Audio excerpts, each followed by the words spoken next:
nagtutumpukan itong mga maliliit na mga isda ngayon dito sa dalampasigan itong Dolomite Beach, October 18, 2025. Oh, grabe.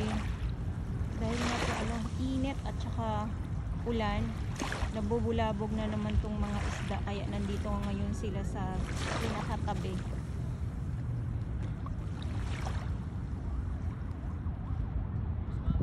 Yan.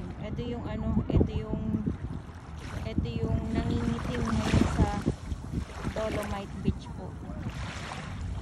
So ating mga namamasyal. Yan, Saturday Pilipinas.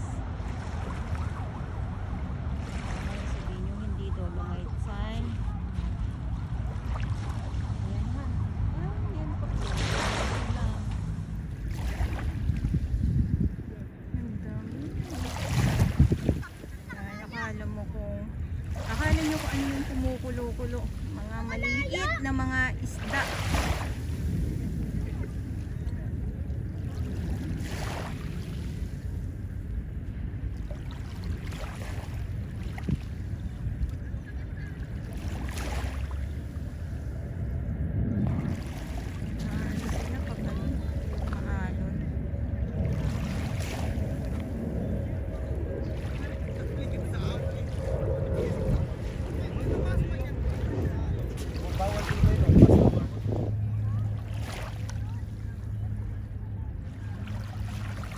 Parang ang sarap nila hagisan ng hagisan ng net.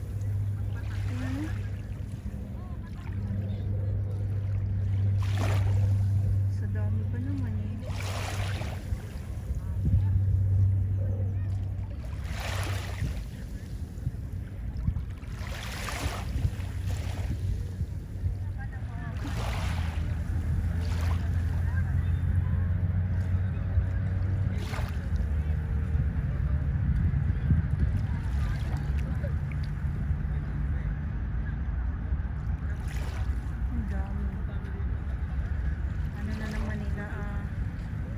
Panahon na naman nila na naglalabasan itong mga itong mga isda.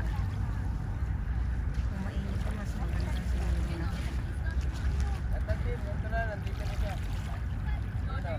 Kita natin.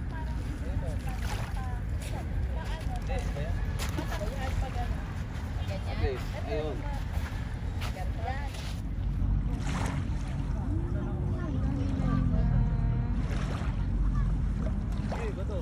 Ang dami na nila. Ito po. Mga isda po.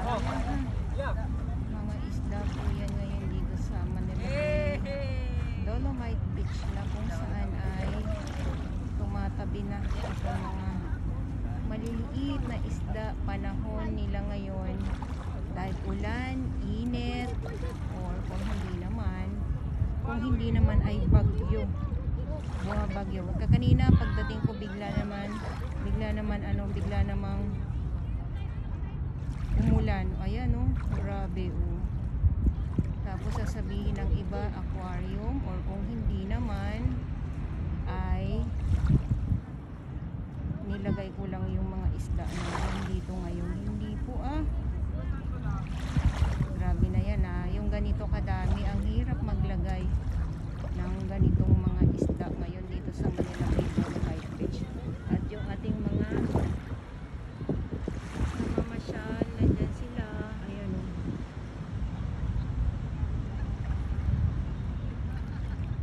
Okay, so balik tayo dito sa mga isda. Ayan nasa tabi na.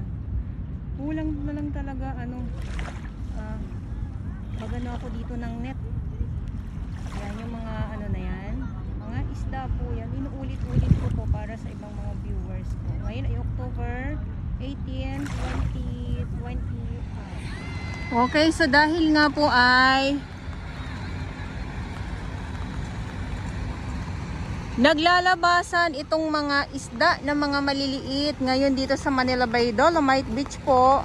So panahon nila dahil ang panahon naman dito ay ulan, init. So pag biglang init or biglang ulan Itong mga isda na to ay nabubulabog at saka dumadagsa sila dito sa dalampasigan nitong Dolomite Beach po.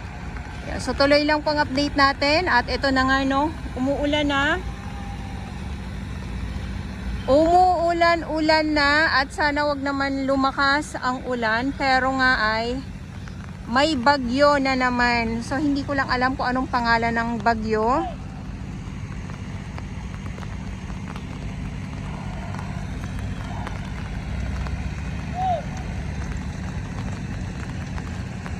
At yung ating mga namamasyalan dito sila ngayon sa tabi. Sumilong na sila dahil nga po ay bigla naman ay pahinto-hinto yung ambon. Yung ambon hindi talaga sabi na buhos ng malakas. Pero wag naman sana malakas. Dahil mahirap din. At medyo high tide. So wala tayong makitang mga mga shell, yung katulad nitong mga bahong o kung ano pang mga shell dito sa Dolomite dahil ay medyo high tide nga po.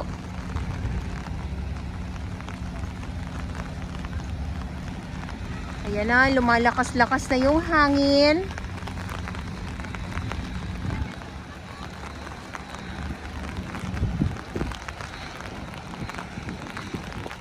So sana wag naman talaga lumakas gawa ng mahirap din. Yung ating mga warriors, yung ating Estero Rangers ng DNRI, dyan sila.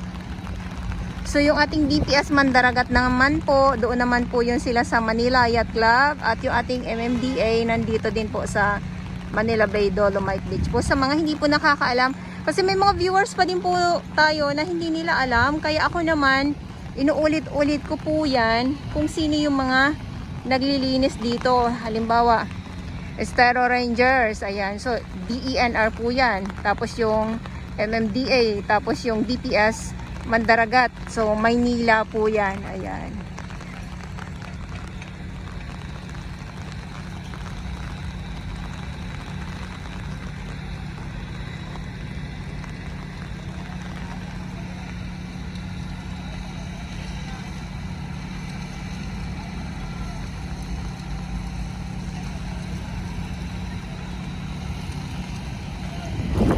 Ang payong ko nilipad.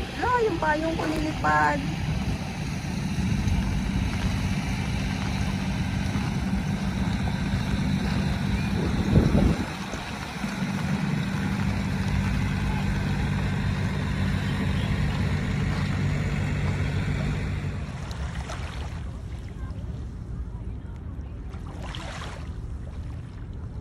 Grabe lang tutumpo. Nagtutumpukan. Tumpukan lang sila, ayan oh. Hanggang doon po yan, kaya naman pala nag-iba na naman yung yung kulay ng dagat dahil dito sa mga isda na mga maliliit.